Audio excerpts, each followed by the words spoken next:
Hi there, and welcome to our Web Weekend podcast for October the 11th, 2020.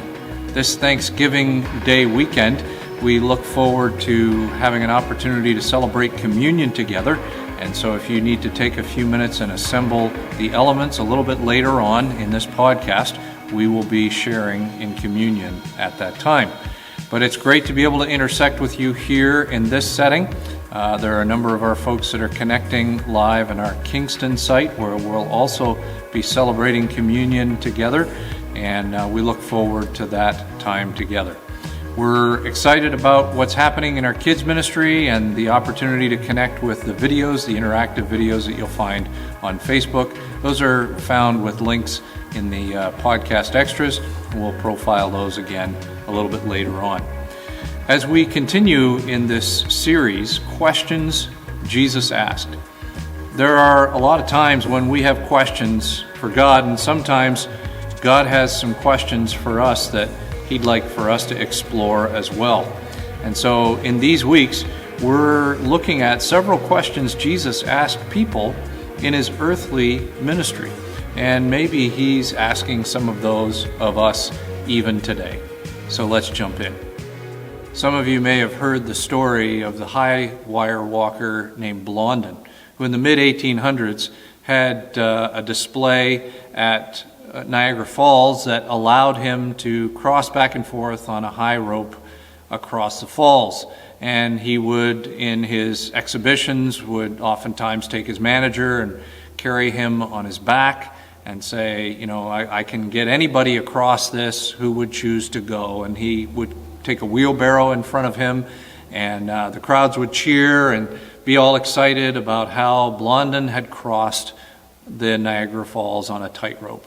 And one day in interaction, as the story is told, he participates with the audience and asks them if he thinks that if they think that somebody could go ahead and ride across in the wheelbarrow, that he would secure them all the way across. And of course they shout, "Yes, we believe that you could carry someone in the wheelbarrow." And as he turns to audience members to say, "Would you take a ride in the wheelbarrow?" of course they recoil and they say, "No, I don't want to do it. I just think you can do it." And it's interesting to realize that the response that the audience has to Blondin is oftentimes the response we might have with God. As God invites us in to trust Him on wild rides that we have, sometimes that look a little bit helpless, maybe even hopeless, we find ourselves in a place of trust where we wonder whether or not we'll engage or whether we'll step away. And in our scripture today, in Matthew chapter 9, verses 27 to 31, as Jesus heals two blind men, we see some cues of faith, and Jesus asks a very similar question about us as He asks about these two blind men. He says, "Do you believe I can do this?" Now it's interesting that these two blind men who pursued Jesus were probably living a life that was fairly helpless, fairly hopeless. There's no account in the story of family members who were helping them out. The culture that they lived in was not very warm at all to people who had physical challenges. So as they worked through what it would mean day to day to be blind, whether they were blind from birth, whether they had inherited blindness, or whether they had some other form of blindness that came about as a result of an infection. Our eye care today is something we take for granted, but in that particular day, some of those infections that are very simple for us may have led to blindness for them. And so, however it is that this happened, they were at the end of their medical rope. They had come to the place where all the hope that they had was in day-to-day begging. And we would understand from the culture of the day that they were begging, and oftentimes perceived to be begging because they were deserving of that begging. Blindness, as well as some other illnesses in the culture of the day, were perceived to be things that were punishments for the way that you had lived. There was evil in your life, and so therefore that is why you have these challenges or troubles. And so the survival mentality of day-to-day life for these two men was very real, and they were wrestling with it. And all of a sudden, one day they had heard about Jesus, and then they realized that he's close enough in their orbit that they could call out to him. And in the story, we see how they are calling out to him, and somehow Jesus is seemingly ignoring them.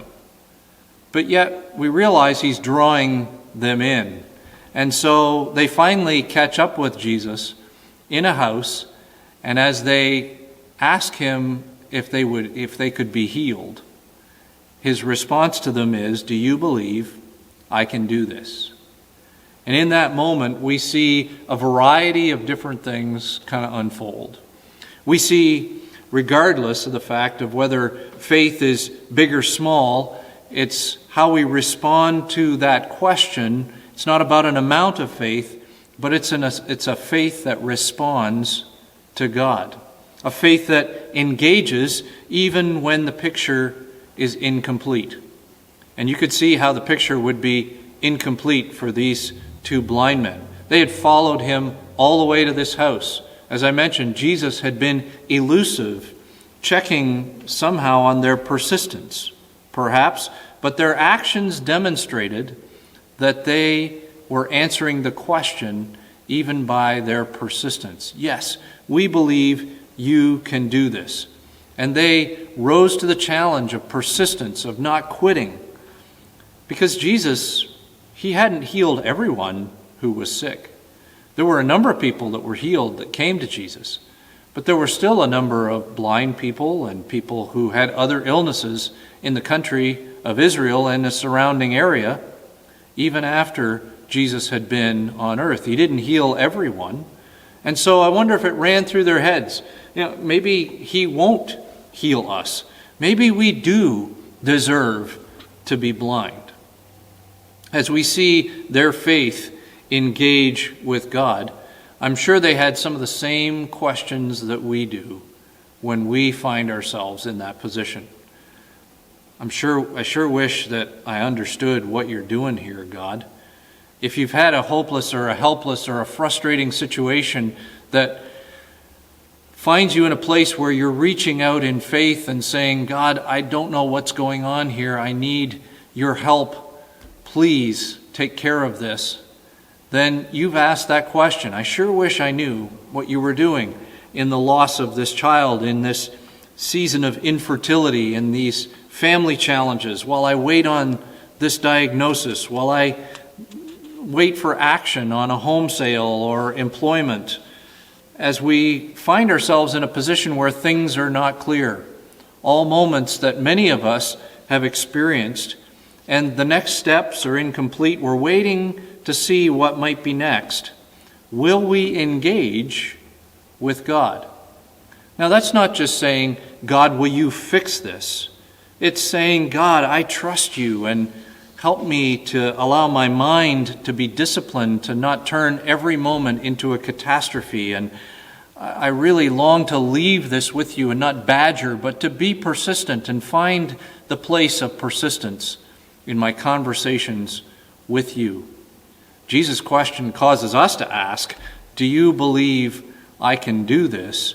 And he causes us to continue to explore what our natural response is to moments when things are incomplete. How will I allow life to unfold in God's timing? Will we rush ahead and try and fix things in our desire to have things all put together? It's interesting that these two men came to Jesus even though they didn't know exactly how things would work out. But they had the hope of responding and being persistent with Jesus.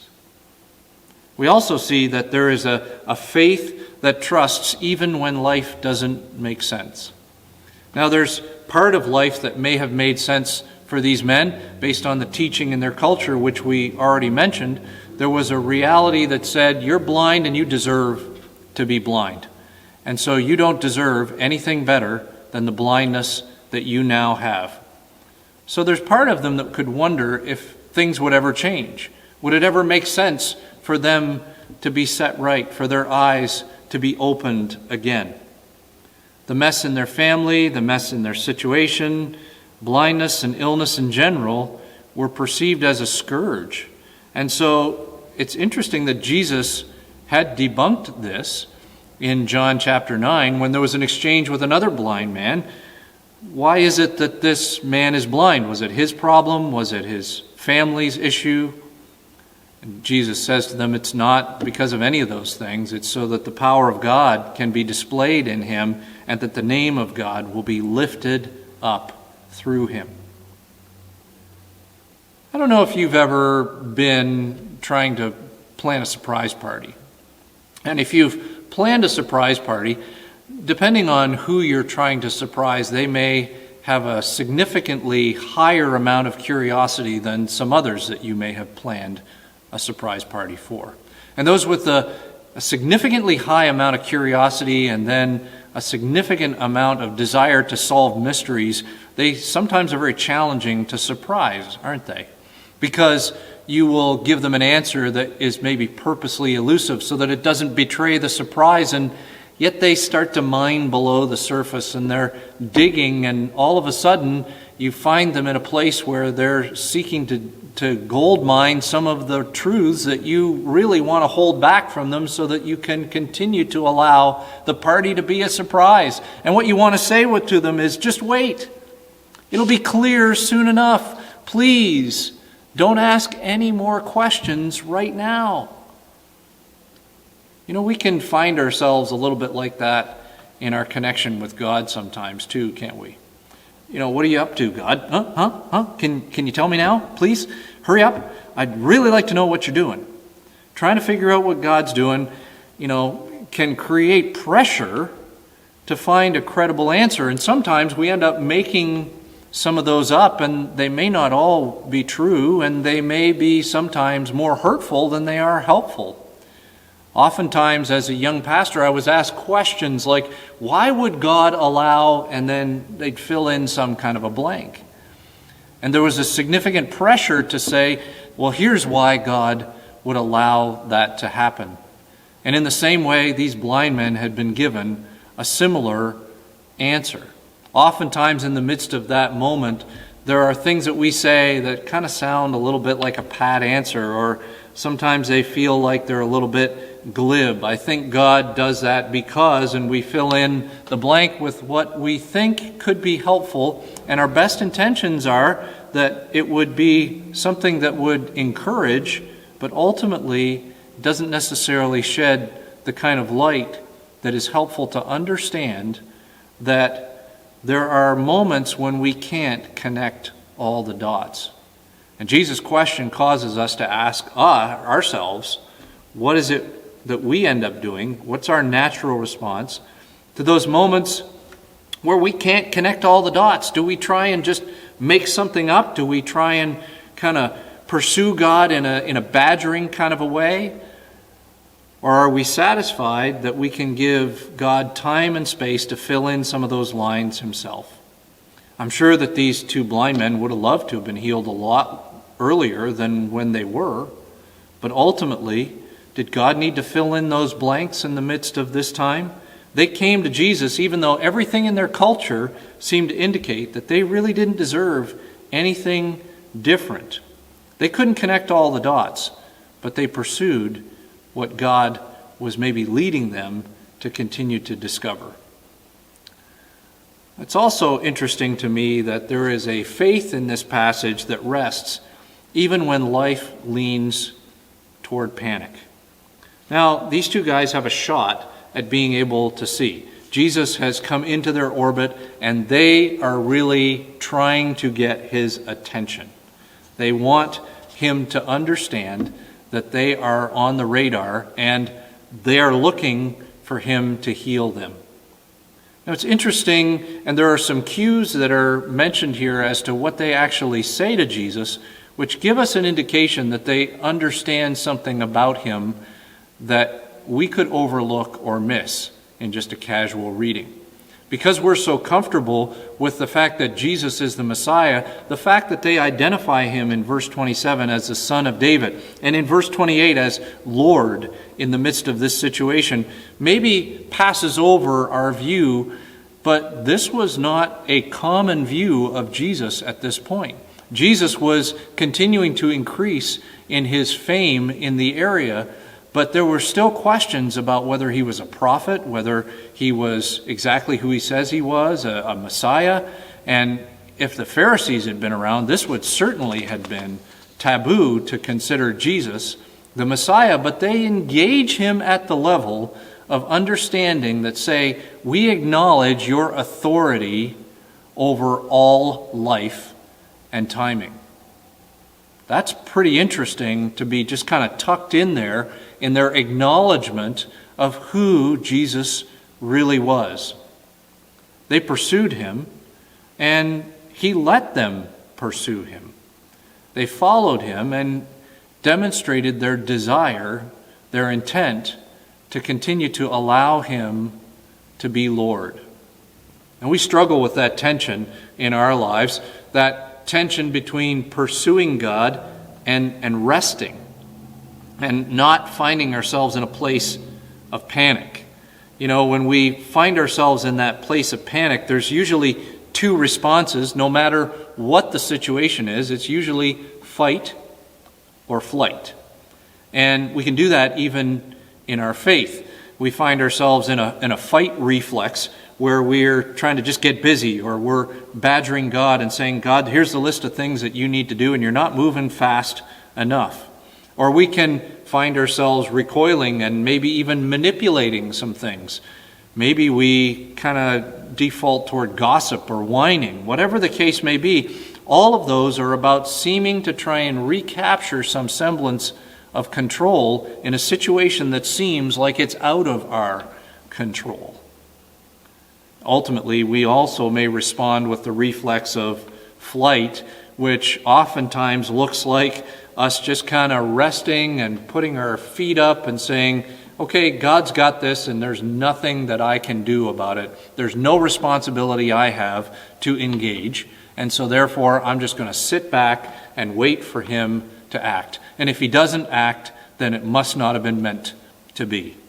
And ultimately, that laissez-faire kind of I don't care response really masks some of our desire to hide the fact that we're not sure what to do, and we're not sure that we feel like we know how to deal with waiting on God and dealing with the crisis of the moment that is before us. And we're seeking to recapture some semblance of control by acting like we don't care, by a response of flight in our lives. Now, neither of these responses were what these two men brought to the situation. In a situation where Jesus is walking away and they're still trying to pursue him, they recognize the tension of trust in action, of letting the peace of God rule and guard their hearts and have authority over their fears, and having confidence in God's authority, his capacity, and his control in the midst of their moment and their situation. They are participating in the engagement process of engaging God in faith without panicking. So Jesus' question, do you believe I can do this, can maybe cause us to wonder what our natural response is to things when they become out of our control. Do we fight or flight? Do we run away? Do we run ahead? There are a lot of responses that are a part of that in the tension of understanding how to rest and also how to pursue what God is seeking to do in that midst of that moment. These two men came to Jesus even though they really had no control over the response that they would receive. One of my favorite movie accounts is in the Indiana Jones series, and when it comes down to the moment of truth where Indiana has to cross this deep chasm, and the deep chasm that is before him is too wide for him to swing across, too far across for him to jump. There's nothing that seems to be possible for him to be able to climb over and make his way to this, and he's got to get across there in order to rescue his father's life. And so in the midst of that moment, the only hint he has is a statement in a diary that says, the man of faith will pass. And there's an image of someone passing through this particular chasm looking like they're floating. And so he doesn't know exactly how it's going to work out, but he quiets his heart and takes a deep breath and puts his foot out and steps out. And what he realizes is that as he steps out, that's when the path is clear that was there all along. It was hidden as an optical illusion in the chasm, but yet it was there all along, and it could only be seen once you took the step of faith. It's one of my favorite parts of all of the Indiana Jones stories. Now, in the midst of this story that we've been looking at in the book of Matthew, it's interesting to hear Jesus respond to these men as they catch up with him in the house. They say, "Jesus, we believe that you can do this." And his response is, "According to your faith, it will be done to you." Now, when we read that, sometimes we think about it in terms of an amount of faith. If there's enough faith, then God will respond because we have enough to be able to make him happy. But that's not the way that this is fleshing out here.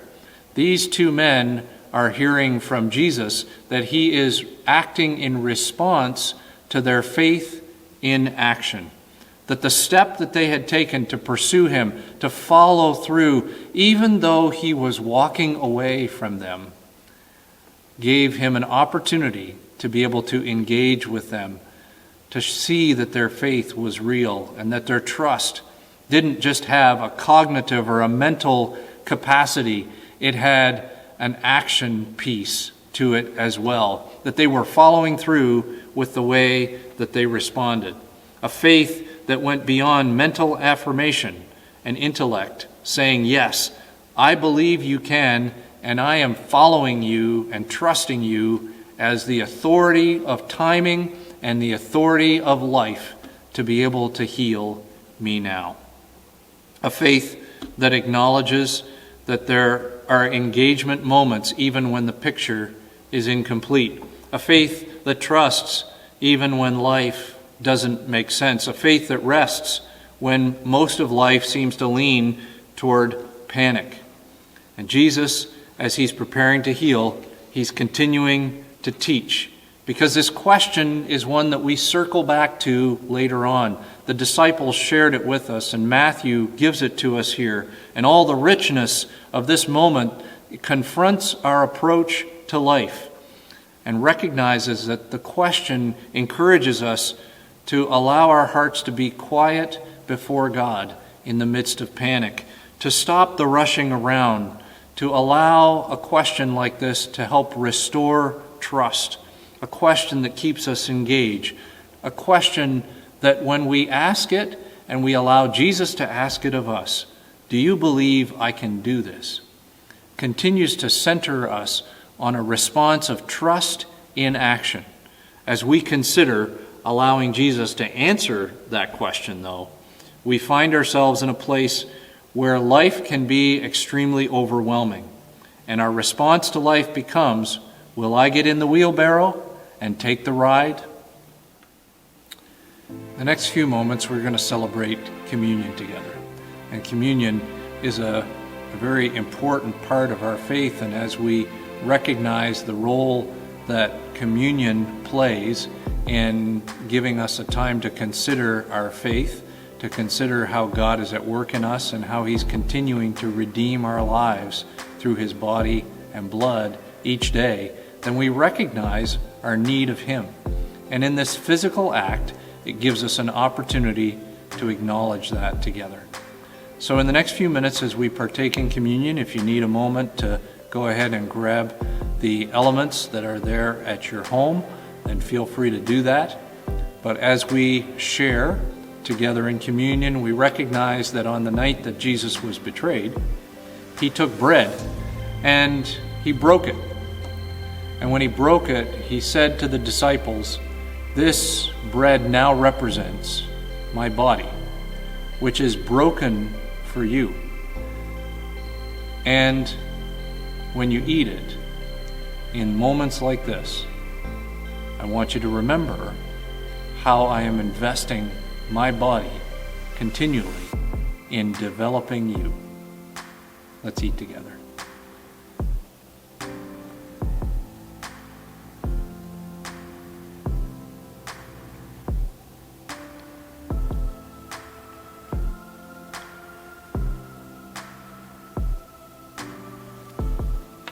In the same way, Jesus took the cup, and there were several cups as a part of Passover, and this particular cup, we believe, was the cup of redemption that Jesus took. And he said that this cup now represents my blood, which is shed for you.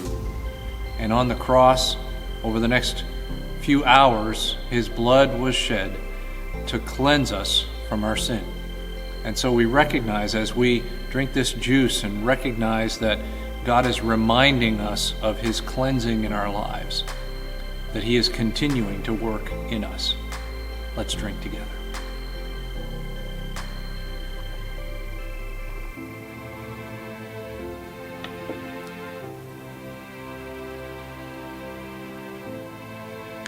God, we come before you humble, recognizing our need of you, recognizing that without you, we are nothing. And we have great ideas sometimes, and we sometimes look at all kinds of different cool things that are a part of life and wonder if you're going to work things out in a particular way, or you're going to do things in a particular pattern. And I'm sure the disciples were amazed by the way that you resolved redemption, that you died in order to accomplish that, and you were risen again, and that was completely unexpected. And as we consider how you work in us, oftentimes you do things in that same way. And as we trust you today, we recognize that there is a certain part of us that is on a wild ride of faith with you. We long to express our confidence and trust in you. When things don't have all of the gaps filled in, and in moments when we're rushing around and we feel like we've still got questions, when we need to engage because that life doesn't necessarily make sense, and when we need to rest in the moment, that it feels like we ought to panic. And so, God, we come to you. We acknowledge this need we have of you. We acknowledge your authority over life and over us, and we trust you today. We love you and we thank you. In your name I pray. Amen. We take just a moment to direct your attention to the podcast extras, and in them you will find a variety of different pieces that relate to today, including some questions and worship, and so I would encourage you to utilize those as you wish. Let me say farewell and thank you so much for joining us today. It's good to be able to connect with you in this setting. We're praying for you. We trust that you're continuing to pray for us. And happy Thanksgiving as you celebrate today. God bless you.